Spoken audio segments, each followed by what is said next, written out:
Sneakers and Cleats, the podcast. Welcome back to the Sneakers and Cleats podcast. This is Thursday, March 6th. This is episode 177. Shocker we made it this far. Chuck Miketinac, Don Harris, Matt Roy. Not Javier, I was going to say Javier. Luis, who doesn't talk to Javier. Bob on the other side. Inside joke. Don't worry about it, guys. Anyway, guys, how's it going? Great. How are you, Great. Is Matt? this the part on the rundown that says pleasantries? Pleasantries. Yes. All right. I want to make sure it's all in there. Yes. It's in there. Chuck, congratulations on the anniversary. How many years have you The and your big wife? 3-6. 36 years. Seems like 36 minutes. Underwater. That's what my wife says. What did you say in your post? You're like, I would probably lose my keys, my wallet, and my mind if I didn't have you. I said I'd be lost without her, which I would be, but also so would my keys and my wallet. There you go. So, Happy anniversary. Happy anniversary, Jack. My wife gets mad when people ask how long I've been married, and I say like total marriage time, or this one. I was like, what's That's the a movie? Randy Beamer joke. Yeah. Oh, is it? Yeah. What's the That's like LeBron's 50,000 points. Yeah, we'll get to that too. But what's the line in the Robert Duvall movie? Good decades and bad decades. Mostly good decades. Yes. First time you ever told me the underwater bit, I laughed my head off. That was Dan Cook. I tell that when my wife is not around. When she's around and I say that, how long have you been married? And I say 34 years. Seems like 34 minutes. Aw, underwater. She just like she does not think it's funny. Doesn't she also just look at you like that normally? And just Yeah. Yeah. Anytime, Matt, anytime you've been married 30 plus years to anybody, like Chuck and I have, they look at you like that 24/7. Jordan does that now. It's only been 2.5. So You're just getting started. I know. Eventually, 30 years in, she just won't listen to me at all. So anyway, we got a lot going on. Spurs beat the Nets on Tuesday. Devin Vassell, masterful game from him, career high, 37 points. Is it a sign of the player he can be or a ceiling of the player that he is my question about that. We'll talk about that, plus De'Aaron Fox heading back to the Bay for the revenge game tomorrow against Sacramento. We'll hear from De'Aaron on his thoughts of being back. Plus, big week for the Cowboys. Lots of moves. Already more moves this week, it seems like, than they made all of last offseason. They signed Osa Odighizuwa. They made almost $60 million in cap room by restructuring Dak and CeeDee's deals. They retired one of the all-time greats, and then Jerry said, bleh. He basically threw cold water on all of it. So we'll get to all of that. Remember to subscribe to the YouTube channel, both News 4, Fox SA, download, rate, review, subscribe to the podcast version wherever you get your podcast. Let's start with the Spurs. So they beat the Nets 127-113. They're now the 13th seed. They have been 13th seed for a little while since the Blazers started rolling. They're 26-34 overall. Devin Vassell, what a night for him. 37 points, 8 of 11 from the three-point line, which is one of the best shooting games he's had all season, probably in his career as well. Chipped in for 10 boards as well. Absolutely masterful showing from him. Don, what was your take on his performance? Yeah, it's a lot different when the ball goes in the basket, right? And when the ball goes in the basket, you look pretty good, and when it doesn't, you look pretty bad. Ask Brett in high school. I mean, those guys shot 5 for 34 from the three-point line, 16 of 66. They shot 23%. Their opponent, Bel Air, shot 63%, and yet it was a 4-point game with a minute to go. So the ball going in the basket, which is the name of the game, makes all the difference in the world. And Devin has not had a good shooting year. For him to break out, great for him. I hope it continues. As for the other question about ceiling or sign that he's a player of who he can be, I guess we'll get into that in a second. But overall, you got to tip your cap to him because he had a fantastic night. He took good shots, he made them, and when they go down, that kind of builds upon itself. Chuck? He made a lot of shots, right? And I think it's sort of easy to look at just his line score and go, wow, he totally won the game for them. But they had 37 assists, something like that. Or, it was over 30. I know that may not have been that 30. high. It was 37, you're right. Was it? Mm-hmm. Okay.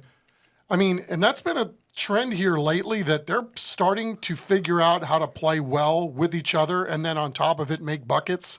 So people are getting rewarded for that, obviously, with the assists. But, Yeah, the thing that popped to me again with Devin, though, the other night was he plus 36 or 37 like that in the plus minus? And Chris Paul was right behind him with like plus 31.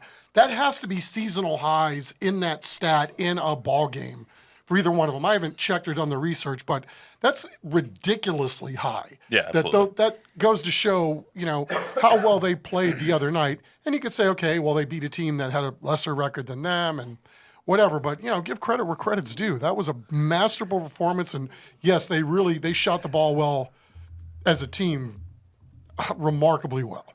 Okay, so back to your question, right? Hold on. Let's hear from Devin first, and then we'll get to that. Okay. It's just a matter of time. Just got to stay confident. I think that's the biggest thing. Whenever I start missing shots or whatever, I might get in my own head, and Mitch talks about it, and other people talk about it. And that's just the nature of the game, but I got to stay confident. It's my 5th year in the league, and I feel like the more aggressive I am, not even just to score, but just to make plays, like the better that we are playing. So just got to stay with it, but appreciate my coaches and my teammates for just encouraging me, truthfully. Was he 11 of 14 or something in that game? Something like that. What's frustrating for me when I see Devin, and this will get to the question that we're about to discuss, is like you see the potential, and you and I have had the conversation that he has the potential to be like the number 3 option on a really good team behind, in this case, it would be De'Aaron and Wemby. Now it looks like he's going to be closer to a 4th option with Stephon Castle.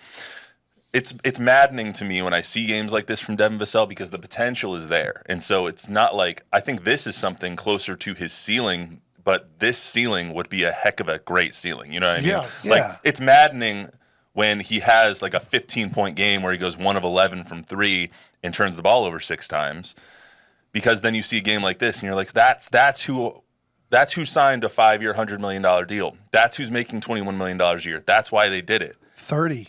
Excuse me. Yeah. It's like, that's why it's frustrating to see games like this. It's great to see games like this, but it's also frustrating when you think about what they're paying him and what his potential is. That soundbite, when he talked about, I've got to be aggressive, I disagree with it. Because I think, and I've been critical of Devin, I think Devin's a really good player. And I think the reason he got the $140 million extension is because he was the Spurs' best player at the time. And he showed a lot of ability. Since then, they've gotten Wemby, they got Fox, they got Castle. He's now their 4th best player. Mm-hmm. And Devin doesn't see himself as the 4th best player. He sees himself as the best player, which I don't really blame him for that. You want to have a guy to have confidence. If he can learn to play with a Fox who can make him better, with a Castle who can make him better, with a Wemby who can kick out and make him better, and he can learn to play within a system like he did the other night, he can be a very effective player. The problem is, depending on these lineups too, which, they're all experimenting, is sometimes he gets the ball and sees himself as Michael Jordan or LeBron James. I'm going to dribble out the shot clock and take a fall away from 25. And that's when he gets into trouble. So I think if the Spurs can get him to see, or maybe Fox gets him to see, I can help you, I can make you better, and he fits in without being ball dominant and thinking that he's, the leading scorer in the NBA and needs to have the ball in his hand at all times and can play within the system, then I think he can be a very, very good player. Yeah, I liked what he did the other night in many respects, too, because they've tasked him to be more of a rebounder, too. So he was doing it on both ends of the floor. I think he had double digits in rebounds in that game as well. Yeah, he had a double-double. So I think it's about, hey, when you're hot like he was the other night, then, yeah, you damn sure better, like the other guys better be looking for you, too. Like that's on them when a guy is riding that kind of a streak. So, but, yeah, I think that's part of this whole game, right? The game within the game. He's got to figure out when are those moments. If you got it going early, maybe things change and then, yeah, you're going to get more shots. But if it doesn't happen early, then you got to move the ball. But, try to have a little more Harrison Barnes in your game where maybe you're not necessarily thinking about it. Scoring is your first option every single time you touch the ball. What I think about when I think ceiling for Devin Vassell is there's 2 players that come to mind. One's a good comp and one's not such a good comp. Chris Middleton is the comp that I think. third best player on a really good team. At least he was a couple of years ago. Obviously, now he's on the Wizards. Being able to contribute around the centerpiece and potentially taking games over when you absolutely need to. When it's your night, and you can take a game over if he really needs to. That's what I think when I think Devin Vassell. Is there room for that on this kind of team with the Stephon Castle, with the De'Aaron Fox, with the Wemby now? I don't know. The other comp that I think of, is it a Jordan Poole situation, which is really good volume shooter that can score and is basically a walking bucket like he was on the Warriors team, and then he goes to the Wizards and is the best player on a bad team, but still gets up 35 shots a night, and you never know when he's going to go for 40. You know what I mean? It's like, but the problem with Devin though is that where he struggles is when he takes contested shots and bad shots and fall away shots. Where he thrives is like the other night, where he takes uncontested threes. And when you have, and nothing against Devin because he didn't have De'Aaron Fox before. They didn't have anybody who could create for others. But now that he's got a De'Aaron Fox and Wemby, when Wemby gets back, those guys can create open, uncontested looks for guys like Devin. And that's where I think he can really thrive. And if he takes good, high-quality shots and uncontested shots, yeah. But, I mean, how many times does he dribble around the outside, drive towards the middle of the lane, and then take a fall-away, off-balance shot that doesn't – I mean, let's be honest. A typical line from Devin this year has been 5 for 17, right? 6 for 14. yeah, it's not great. It's not great. He hasn't had a good year. But the other night shows you a guy like Fox, a guy like Chris Paul – those guys want Devin to succeed. And he can be like a Harrison Barnes, that corner three. And he can drive. I'm not saying he's better than Harrison as far as off the dribble, but he just has to be smarter in his shot selection. It's almost like the game of golf when players like us would go out there and you hit horribly all around long, and then you hit the great iron shot that you get to within 5 feet, and you're like, that's why I keep coming back. You see these games from Devin, and you're like, that's why we keep him here. That's why he's here, because he can do that. And it makes you want to rethink your position on Devin Vassell. Me, I have said a long time that Devin will be the centerpiece of a trade, either this season or next season, because I don't see him as a long-term piece. But then you see games like this, and you're like, oh, maybe he is a long-term piece. I don't know. He's really good. This is what I see him as. I see him as if you could move him for equal value for a big, right? For a big that has the same salary structure and the same a guy who can get you 20 on a certain night. I don't know. A Nurkic or Valanciunas. Yeah, somebody like that. Somebody like that. I think their need is to put some beef next to Wemby because they do have this gluttony of wingmen, and especially with Castle coming on. Bob? Tom's in the house. Hi, Tom. Shout out Tom Guru. You know who else is in the house once again this week is Val from France. Hi, Val. And Bonjour. and then she says about Vassell, the guy's gifted, obviously, but not very consistent, and he's not a rookie anymore for a while. So, can we expect him to be more consistent soon? That's the age-old question. Yeah, right? I mean, That's what everybody's pulling for. I expect my irons to be consistent, and they aren't. So, I just don't know. Let's hope this was a slump buster. I also, we don't see these kinds of games from him when Victor's on the court often. When this happened, when we see these kinds of games from Devin Vassell, it was before Wemby was here, or it's like when Wemby's hurt, or when he's on the bench and he starts to take over. We don't see it with him on the court, and now that you have De'Aaron and now that you have Stephon Castle, I just don't know the room for Devin. I don't know if he's the one that you grow with at this point. Well, they're having to play differently, obviously, with Victor not on the floor. But, I mean, there are a lot of guys playing – well, they're playing together differently. And then, there have been some other guys that have stepped up too that have, looked like they're playing better or more free with Victor not on the floor right now. Yeah, it's just – I don't know. It's performances like this is weird. He's got so much talent, right? Yeah, absolutely. And he's so good off the dribble. And you see him in a you think of an all-star game or an AAU game, and if he went to the Washington Wizards, he might be their best player. But at the same time, we've seen Steph Castle come in as a 19-year-old. And although Steph may not be as good as Devin Vassell in certain ways off the dribble, creating mid-range jumpers, scoring. Steph Castle knows how to play with others. Mm-hmm. And that's why you like him better. I think if you're the coaching staff or whatever, you see the potential for him to gain what Devin has in those skills, but he knows how to play. He makes the right pass. He still makes a lot of mistakes, but from day one we said that kid knows how to play. Mm-hmm. Devin, all the ability in the world, but has been selfish and still needs chemistry work with his teammates. The other thing going on here. Is that me? I don't know. It's one of you guys. Damn it, Don. It's my sister. Okay then. Hi, Don, sister. Hey, put her on speaker. Put her up to the microphone. We'll talk to her right now. The other thing going on with the Spurs right now is De'Aaron Fox going to be returning to Sacramento tomorrow. His first career game against the Kings, obviously, because he played his first 8 years with the Kings. First career game as an opponent in that building. This is what he said on, I think this was Tuesday after the game, or Monday after the game, excuse me. After the Thunder game is what this was, about going back to the place where it all began. For me, it's another game at the end of the day, obviously. And I've been in the league for a while, so I've played with a lot of different guys. So usually just about every team that we play against, I probably played with somebody on that team. But I think it's a little different because I was in that city for so long. But it is what it is. When we get there, I'll see my people, and the next night we'll have a game. Think to get a good reception, or does that matter to you? Or does that matter to me?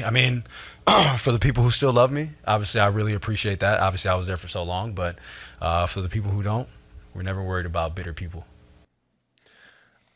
I don't want to look into a comment, but it seemed like there was a little bit of venom in the second part of that answer. Well, I think you read some social media after he wanted out. Let's face it, he and his agency forced his way out and came to San Antonio because that was what he wants to do. He wasn't going to sign an extension there. Everybody knows that. And so if you're a Sacramento fan, you feel spurned like we did here in San Antonio with Kawhi, and you're mad at him and you say negative things on social media. He reads that. So I'm sure that's his reaction is, just got to not pay attention to that. Yeah, I think social media, that's what else is he supposed to look at to kind of gauge where fans are at. But, if you're really a Kings fan and you really love that franchise, that logo, why wouldn't you give the guy a round of applause? He took you to a place you hadn't been in a while and, by all accounts, did the right thing while he was there. And then plus you're the Kings, you're one and a half games out of the 6th seed. Everything's working out great for you too. So no need to hate. That was going to be my next question on this. When we see it a lot of times, will there be a tribute video, or will fans boo, or will they cheer when people come home? So tired too. It's so exhausting. But Should Pete Rose be in the Hall of Fame? Oh God. I expect there tomorrow. I expect there to be. He should. I expect there to be a tribute video for De'Aaron Fox. He spent his whole career there. I expect them to boo before the game starts, cheer before the game starts, and I expect them to boo when the game actually tips off. That's how you should go about a homecoming, to me. But decent fan base. They should know better. If not, then I have a friend of mine that works at a news station in Sacramento, so I'm gonna have her start whipping people if people start booing him before the game. He did a lot for that city. They should cheer him on. Anyway, agree. Let's get to the Cowboys here. So the Cowboys re-signed Osa Odighizuwa, who I had to look up the name 3 times to make sure I spelt it right. 4 years. That H in there gets you right. Yeah, exactly. Why is there an H in his name? I don't know. I have to ask Osa. I don't see one. Next time I we think see you him. misspelled it. Well, no, it's up in the super. It's right. You're on the wrong page. Anyway, it's 4 years, $80 million. His base salary this year is about 1.75. So saving them money this year on his deal, obviously kind of backloaded there. What are y'all's thoughts on the boys kind of opening up the checkbook, bringing back the big defensive tackles? Chuck, we'll start with you. Yeah, $50 million plus guaranteed. That's a great deal for him, right? But you look at his numbers and how he graded out last year at his position. He's a top 15 performer, and he does a lot of the dirty work, obviously, commands double teams, space eater, all that stuff. So he's not necessarily in a position to be the guy that was in there making a lot of plays, and yet he was in on the other side of the line of scrimmage a lot last year, and certainly earned. If guys are going to get paid this kind of money at their position or whatever it may be, he certainly earned it. It's funny how play-by-play guys have to learn how to say his name because he's involved in so many plays. Right. And you saw that last year where he was involved in lots of sacks and lots of half sacks and lots of losses behind the line of scrimmage and on run plays. He kind of made us pay attention to him, and that's the way it's supposed to be done, right? He's a third-round pick out of UCLA, a guy that the Cowboys grew. He gets his second contract. That's the way it's supposed to be done. Yeah, they love their homegrown talent, and the number is good too. You see guys like Chris Jones, who's a defensive tackle / D-end hybrid, and he makes closer to 30. And you see this as $20 million a year. It's like, okay, that's a pretty good deal. One, for him, but two, for the Cowboys to keep their homegrown talent. Yeah. I hope too that he's going to be more of a spokesperson for the team too, because they're losing a lot with Zack Martin in that regard, and I think Osa has that in him to be the guy that can be really demonstrative, tell you what's going on camera. But I think because of, where he was contract-wise, maybe kind of like Zack Martin early in his career, didn't really feel the need to be the guy that's out in front. But I think with this nice reward of the contract, I think we're going to see more of him out in the public. Yeah, he spoke this week on the Up and Adams show with Kay Adams, I think on NFL Network, and he's very well-spoken, and I think he did a great interview there. He spoke a little bit about Brian Schottenheimer sending him a bottle of champagne to celebrate on the day that his contract was announced. Let's hear from him real quick. Face is saying, no, we have the guy we want. We have the guy we want. The team, the locker room loves Shotty, and I think that's part of where it starts. I believe he's a smart guy, and just the person that he is. He's a good dude, Called me afterwards. Really? Said congratulations. Me and my family went to dinner. He found out where we went to dinner at, and he sent me a little gift too. Just the kind of care that he has for us, and it's the kind of coach that you can run through a wall for. What did he send you? What did he send? Tell me. A bottle of champagne. He did. He found out where you guys were going, and he said, "Deliver." That's a classy touch. That's nice. Guy. All right. Sure. So yeah, a really classy move by Brian Schottenheimer, sending a bottle of champagne, finding where Osa was going to go to dinner that night, sending a bottle of champagne in celebration of that. Just a good move from the new head coach. All depends on how good the champagne was. I'm sure it was a fine bottle of champagne. Wasn't a Mums? It wasn't a Cook's. All right. What was the one when we were kids? MD, what was Logan David? No, MD 2020. I'm sure we can get. What was it? I never even remember. We might be able to get some Mad good. Dog 2020. That was wine. That was flavor. We might be able to get some good champagne recommendations from Val. Concord She's out there grape. in France, so she can send in some good champagne. You knew it was classy stuff because Mogan MD 2020 was the Concord grape was on the bottom shelf at the 7-Eleven. I think classy to us is a little bit different than classy to Osa Odighizuwa or Brian Schottenheimer at this point, though. Rot gut. Anyway, really good move by the Cowboys, and that started off kind of a week of Cowboys news. The next news that came out about them, Dak and CeeDee both redoing their deals, freeing up about $57 million. Excuse me, in cap room for the team, and then it started off a whole cascade of reactions on social media. All right, here we go, loading up. You got that. You got the selectively aggressive from Stephen Jones. What are they going to do with $57 million? Who are we going to get? And then Jerry Jones comes in yesterday at Zack Martin's retirement ceremony and just throws cold water on it all. Let's hear from Jerry. I don't think aggressive is the right word. I think when we see a player that can take us in a direction that can improve where we're going to be pretty significantly from where we're going to be if that opportunity wasn't there, for that, whether it be the talent of that individual player or whether it be addressing any perceived places we need help. Can you tell me what the heck that was? Wah, wah, wah. What does that mean? It means that aggressive isn't the right term, but they're still going to get people that they need to help the team. I don't know. I don't know. It was a bunch of word salad. But anyway, when his first words are, I don't think aggressive is the right word. After Stephen Jones comes out and says we're going to be selectively aggressive, all the fans are just like, What the hell? And then he says, but when we see a player who can play a part in what we are going to be or we're going to be, significantly going to be, he never says, then we'll go get him. I don't know. I don't know what he meant there. Well, I don't know. It's just kind of interesting, because I think at the heart of this, the best way to build your team right is through the draft, right? If you whiff on a certain amount of draft picks, you're going to have a bad team, right? And you got to have the rookie contract guys so that you can afford to pay the astronomical figures that they do to the rest of the 10% of your team.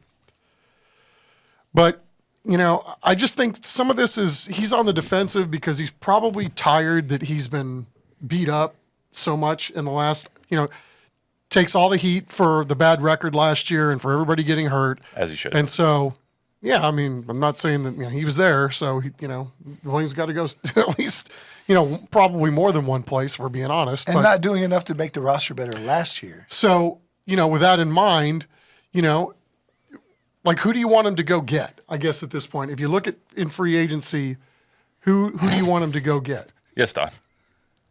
I want him to go get Zack Martin's replacement with an Osa Odighizuwa-like contract, a $20 million a year, maybe one-time All-Pro, or somebody on the offensive line who has proven to be – other teams go, wow, that kid's going to be really, really good. 4 years in, whatever. To be fair, guards don't even go for that much money. So, whatever. Yeah. 15 then. Well, you could have done – I think what frustrates fans is you see teams like the Bears who saw that they needed offensive line help this offseason. You go out, you trade for Jonah Jackson from the Rams. You go out, you trade for Joe Thuney, who is the best offensive lineman for the Kansas City Chiefs. I don't know what they're doing, trading their best offensive lineman when you just got overrun in the Super Bowl, but that's another point entirely.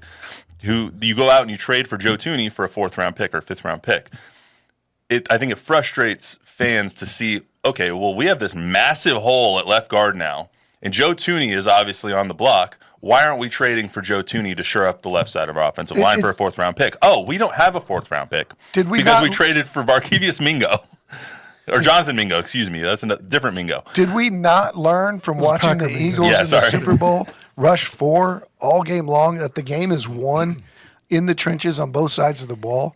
That's where I think, everybody wants this, DK Metcalf or the sexy thing.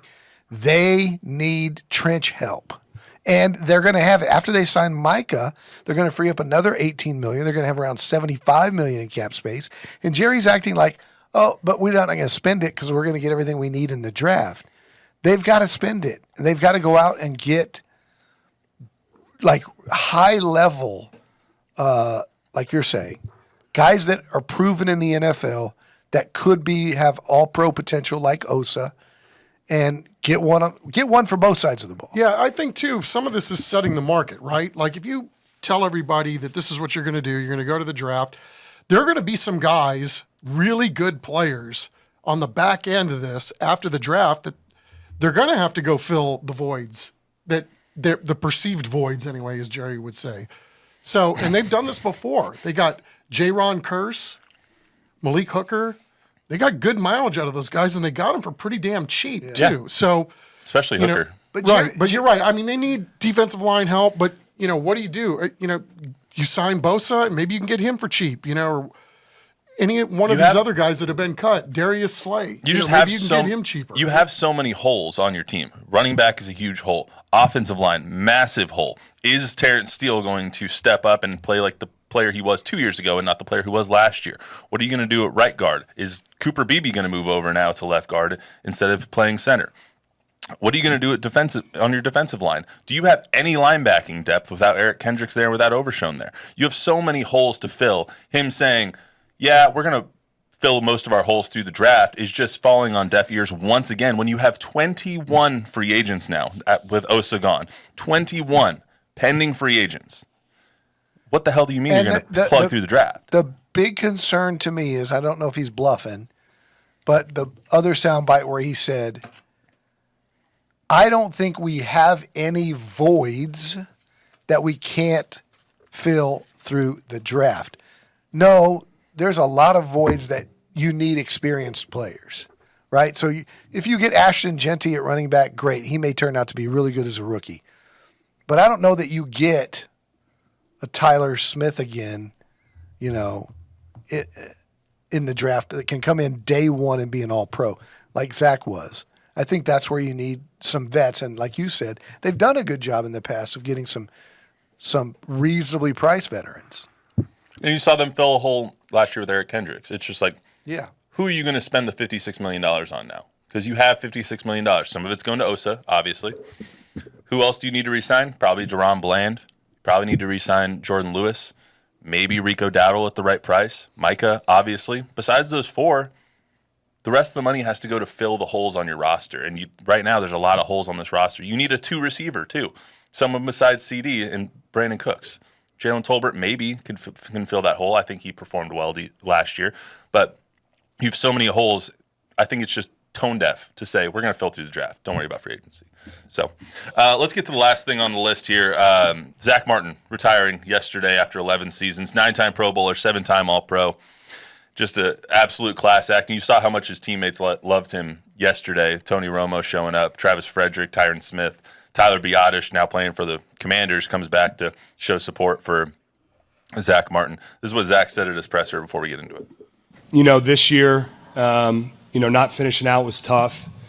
And I really kind of wanted to wait till around the Super Bowl. That time of year usually is like you start to get the itch to go start training and doing all that kind of stuff. So I wanted to see if I, maybe just woke up one day and was like, I'm not done yet. But that didn't come. So I'm very at peace with my decision, and I think I made the right call. Thoughts on the ceremony, guys, and what everyone said, what he said yesterday? I really liked how Jerry and Steven basically stayed out of the way and made it about Zack. They have a tendency sometimes at those things to dominate the conversation. And I think he's a guy that, goes into the Ring of Honor in the next couple of years, goes into the Hall of Fame first ballot. And, dude, I think the thing we remember most about him is his leadership. When you were at training camp or anything and you saw him, those other offensive linemen gravitated to him and listened to every word, and guy just showed up every day and did his job. Just what a pro. Yeah, pro's pro, man. And just like one guy you could always count on, right? No matter what you needed, no matter what you wanted him or you needed on the team, if somebody else went down, he would slide, he would do whatever and dominate more often than not. I'm sure it was really hard on him last year trying to play through the messed up ankle. But, I think he got the nudge that it was time, and, great career, no question about it. Yeah, I love that he threw the little dig in there at Jerry, too, about having to be convinced to draft him over Johnny Manziel. I thought that was funny. Yeah. To me, it was a little bit saddening just because it's the end of it. It's the true end of an era. Right. Travis Frederick, Tyron Smith, Doug Free, Lyle Collins, and Zack Martin. Like, you had the best offensive line in the league for years because of those guys. And now this is the last one gone. And I think the really cool statement was Jerry said, I never once had a contract negotiation. Remember he held out 2 years ago with his representation. Just when we were starting up this podcast, just saying. His representation. Zack would come into my office and shut the door. We'd talk man to man. He didn't need his agent. He had an agent, but he said, we worked it out right there, man to man. Zack said, Jerry, the best offensive lineman in football needs to be paid like the best offensive lineman in football. Yeah. And so smart guy who can work out his own deal. No, I mean, it's the true end of an era. He's a class act. There's no question he's going to be a first ballot Hall of Famer. At least he should be, in my opinion. He will be. You don't have what, 7 holding calls in 11 seasons without being a first ballot Hall of Famer. First team All-Pro is a rookie. Him, I mean, I think I know both of your guys' answer. Is he the second best guard in Cowboys history? Behind Larry Allen? Correct. Yeah. That's what I was thinking. I think it's a little bit of a hyperbole to say best guard, a little bit disrespectful to the great Larry Allen, who passed away last year. But, yeah, I can't think of anyone else that is better besides those two.